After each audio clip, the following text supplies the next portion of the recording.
Episodic season in Hollywood is most people's last chance to book something big this year, and it was during this season that I booked my guest star role in FBI just a few years ago. I've also most recently appeared in Law & Order, but most people recognize me from Stranger Things. So I'm gonna break down what exactly an episodic season even is, and how you can prepare for it as an actor. And if you're not signed by an agent, I'll also break down how you can set yourself up for success as well during the episodic season. Now, to understand what episodic season is, you need to also understand what pilot season is. These are the two most productive times in the industry. Pilot season is at the start of the year when networks and studios are just deciding what projects they would like to greenlight. In January, they review new scripts and show pitches and then greenlight their favorites to start production on the first episode called a pilot. This will give an idea of what the show will look like for a full season. Some shows are only greenlit for a pilot,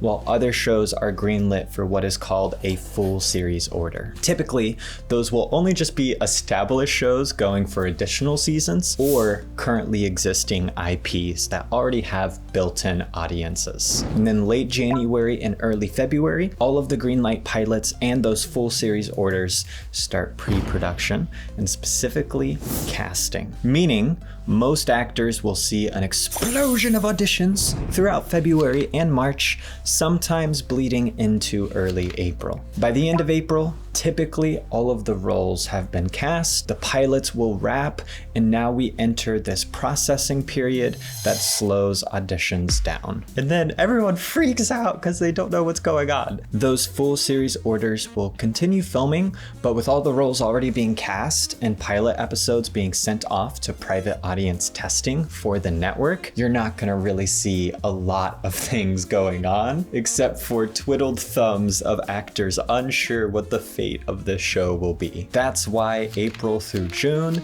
tend to be excruciatingly slow, and all of my students ask me, what am I doing wrong? Why are my auditions just plummeted? Late to early July is when the networks finally greenlight their approved pilots, and you'll also notice a lot of those procedural shows that have been running for decades will typically start their production on their next seasons in the summertime as well. That's when you will have the next explosion of roles that they now need to cast, now that they have dozens of new shows needing guest stars, co-stars, and major recurring actors. So don't freak out, it's coming. Sometimes, unfortunately for the original actors, they also recast series regulars from the pilot if they don't receive great feedback in the audience testing, so that could pop up as well. And the reason that episodic season specifically tends to be more fruitful for unknown actors than the pilot season we talked about is because when you're trying to get a show sold, big names carry a lot of weight at the network. This is why unknown actors who still might get some traction in pilot season ultimately will be seen as exponentially riskier for pilots to cast. Doesn't mean it never happens,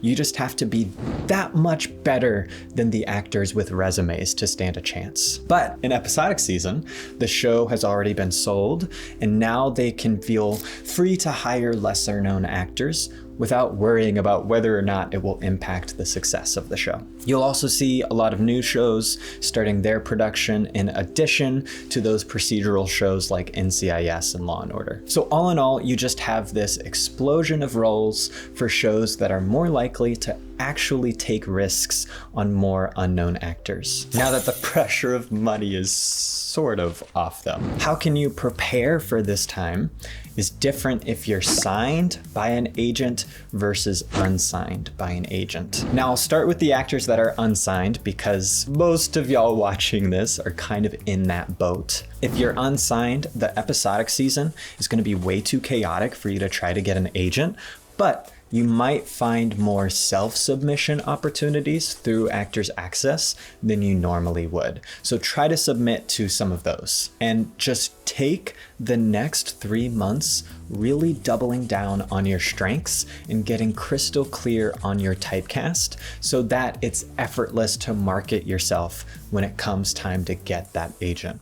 So experiment with everything you possibly can. Try completely new and different characters every single week to basically leave no stone unturned, so that then you identify the roles you're most likely to book, and then you're incredibly specific so that it's easy for you to double down on those roles. Let's say that you have no idea how to build out these characters and you want help preparing for this year's episodic season to either get your materials in order or create audition tapes that give you the best possible chance to stand out. I am currently giving away free acting review videos to people that join my community, the Actors Locker Room. Just submit a demo reel or recent audition, and then I will give you my feedback on what you can improve on, and my opinion on whether or not it's reflecting a strong typecast. This is all completely for free, but if you're a good fit, we can also tell you more about the main program, the Acting Lab, where I'll be helping my students with their audition tapes and materials during this busy season. So join my free group with the link in the description, and I look forward to reviewing your acting.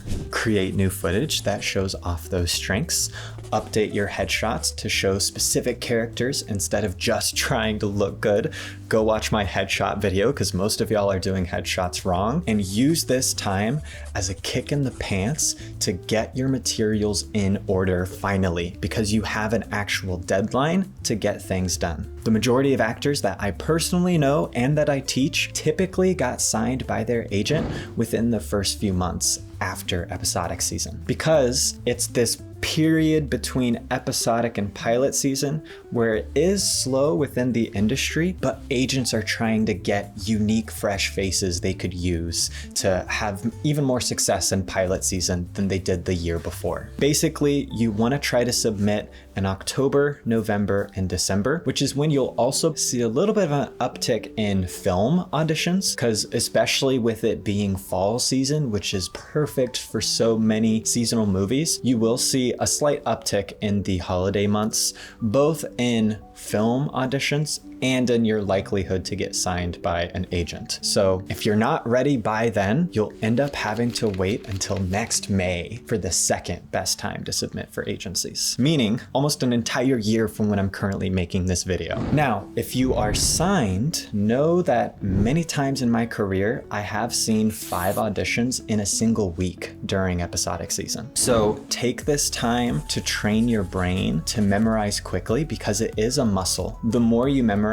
the easier it becomes. And just take this time to experiment with different memorization techniques to see what works the best with your brain. Also, improve your ability to do improv, because spontaneity will be pretty much the most important skill to have during this time when you're dealing with this overabundance of auditions. You don't always have time to fully flesh these characters out, so being able to create interesting choices on the fly and practicing that in the downtime will be the key to standing out against actors that are so short on time, all they can do is play it safe. Which brings me to my last recommendation that I recently experienced and learned. Let all of your past auditions become a sort of shorthand for you. Take time to over prepare so you can just copy and paste that preparation for similar characters. I was put on a veil check for a series regular role that I ended up not getting, but also had an almost identical character description to my Law and Order role. And they gave me a week to prepare it, also sending me the entire pilot script. So instead of just workshopping my audition sides, I also workshopped the entire pilot script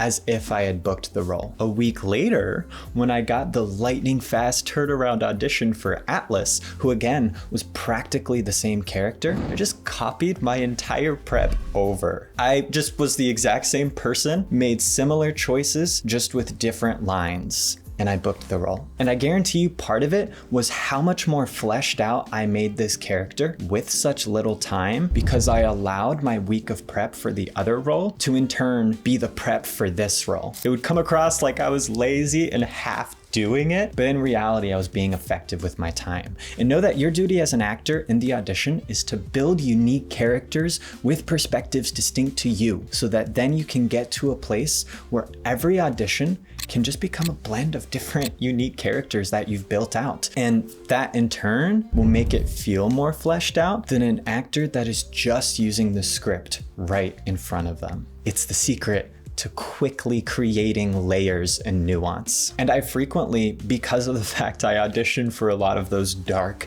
antagonistic characters, will copy my prep from number 2 into auditions that gave that same energy. So if you've not done intense and in-depth character building for auditions in the past, just re-prepare them while you have the time so that you can develop your own shorthand when in episodic season you just don't have the time to have these interesting characters.